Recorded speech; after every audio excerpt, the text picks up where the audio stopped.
What's up, you guys? Jaden here, Moonlight Craftsman channel.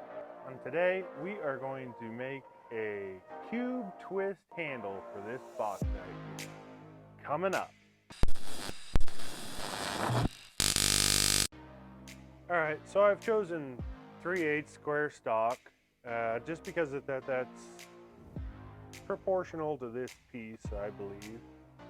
And then what I'm going to do is I'm just going to put my tape measure up here.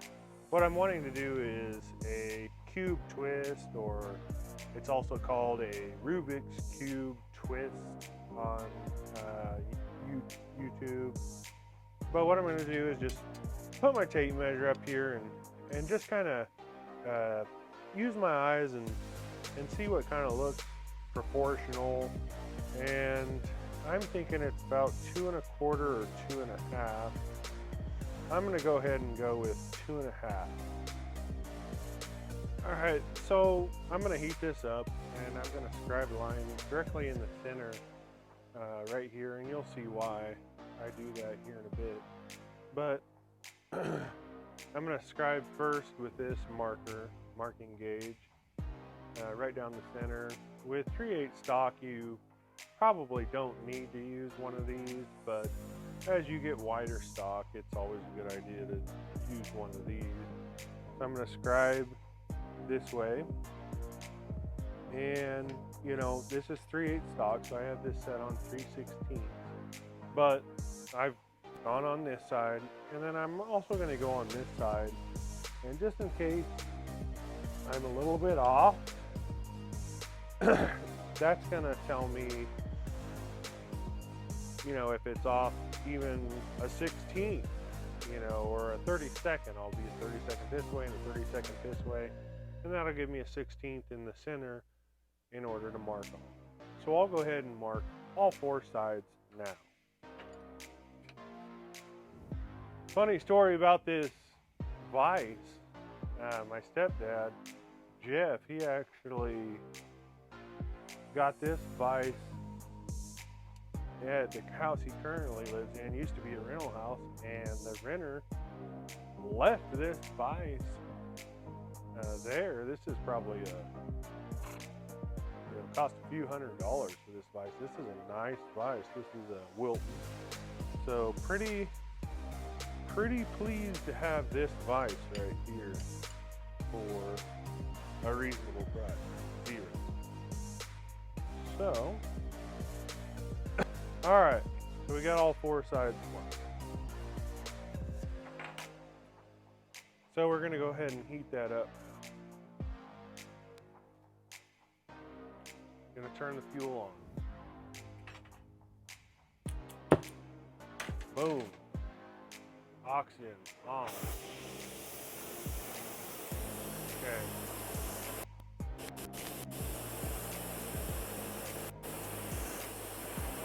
I'm just going to wear my sunglasses.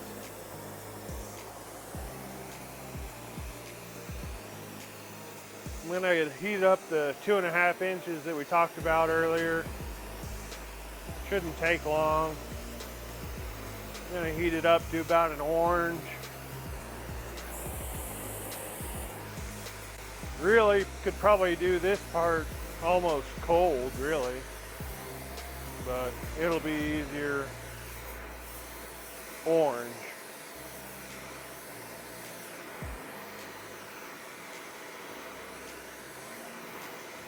I'm going to take the orange about a 1/4 inch past the mark of the 2 1/2 inches. Okay, so I can actually even see scale forming there, so that's actually burning the steel right there. So I'm going to take that, and I'm going to take it straight over to the anvil, and I'm going to mark with my chisel the line down the center.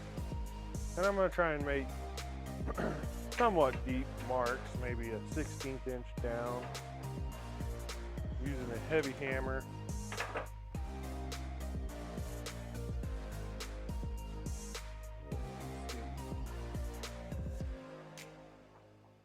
Right in the center there.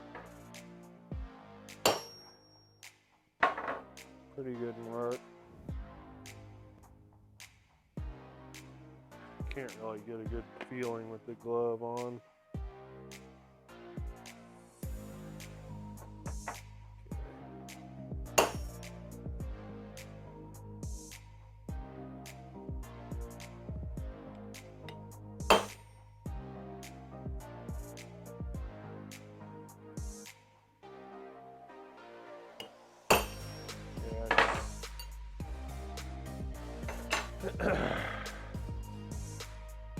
Yeah, it's actually probably should be a little bit warmer.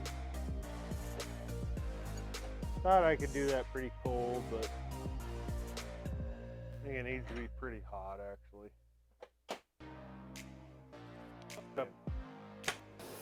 And this is where, if you watched my last video, the basics of oxyacetylene, I said something about a fuel economizer, and which I'll probably end up getting one of those, but if you have one of those, you know, I could just set this torch on the fuel economizer and it acts as a switch more or less, and it would turn the gas off, and then when I wanted to use the torch again, just like this, it also has a pilot light. And so I would lift the torch off the economizer, point it towards the economizer, boom, light it up, and it'd already be set. Okay. So I'm going to strike while the iron's hot, as they say, and try and get another line here.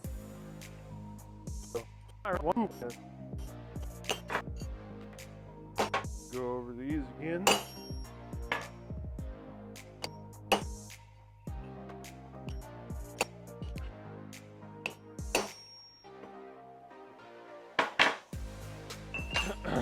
Well, so far those don't look the greatest, but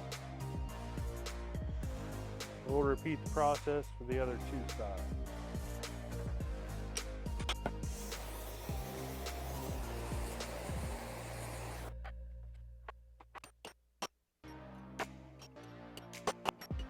All right, so we've got our marks here, these are about a 32nd inch deep, and we'll see how that goes.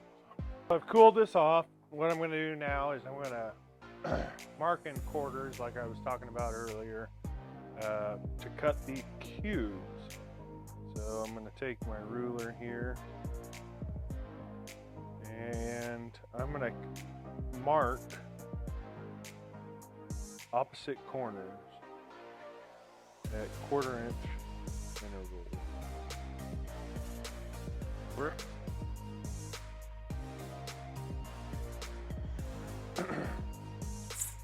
Okay, then I'm going to cut the corner until I meet the lines that I created earlier with the chip. Alright, so I've got it in the diamond position right now, and I'm going to put a little bit of oil on there just to try and make my blade last a little bit longer, and I'm going to go ahead and cut these in with the hacksaw.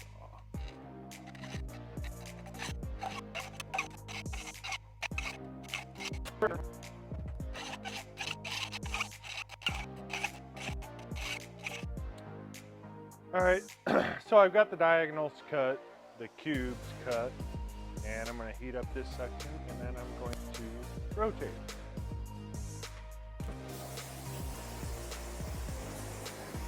The good thing about using a torch is that I can heat up only the section that I'm wanting to twist. If I was using a forge right now, I would probably have to heat up, you know, almost the whole section. But in that case, then I would cool off the end in a bucket of water, or both ends in a bucket of water, and so that would leave just the section that I wanted to twist as, you know, orange.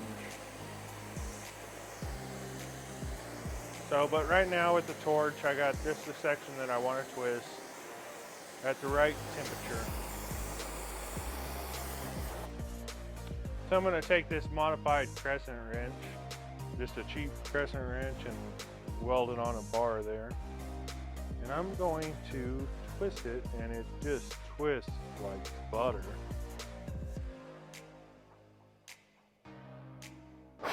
And I am going to twist it until I get kind of the desired look that I'm going for. And I can see it, I almost kind of need to heat up this right side just a little bit more, because it's just kind of more or less only twisting on the left. So I'm going to do that real quick.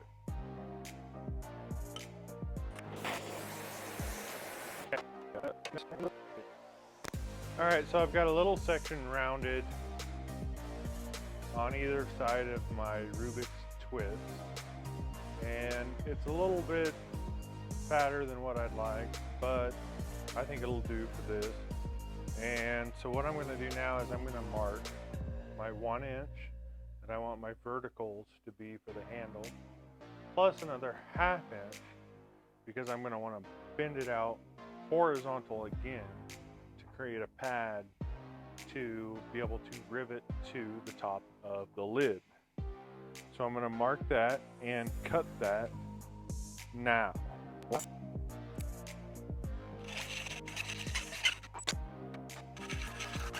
And I'm going to want to flatten those, the 1/2 inch on each end, to about a 1/16 of an inch thick material. And that'll be the pad that'll set on top of our box lid.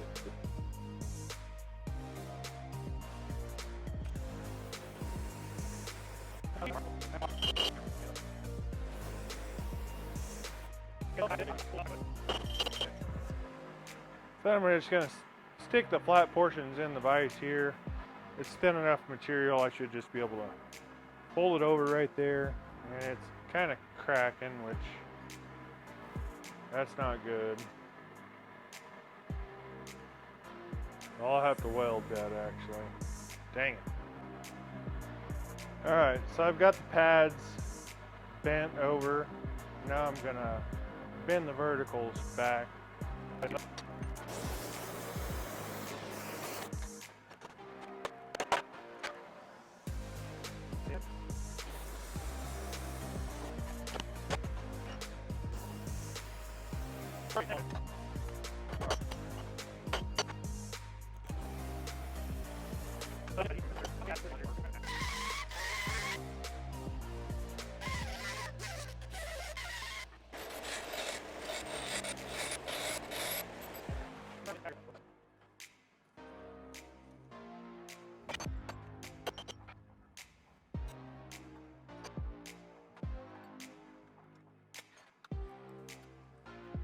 I'm gonna go ahead and drill. This is actually a 13/64 drill bit, but 3/16 would work. I'm just wanting to drill a hole to fit my 3/16 copper rivets.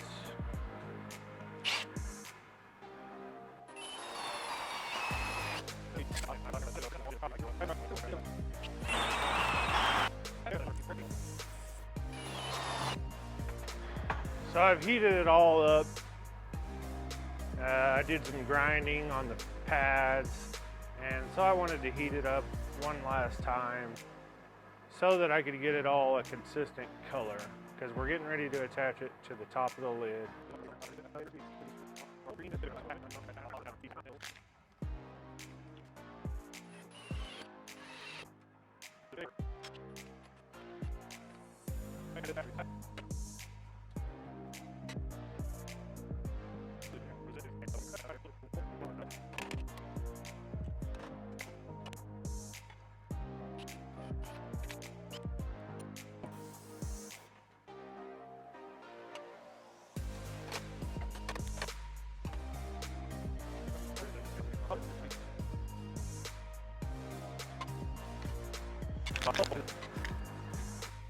Thank you guys for watching.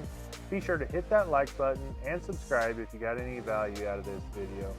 So I'm a little disappointed how this turned out, but you know, we're learning.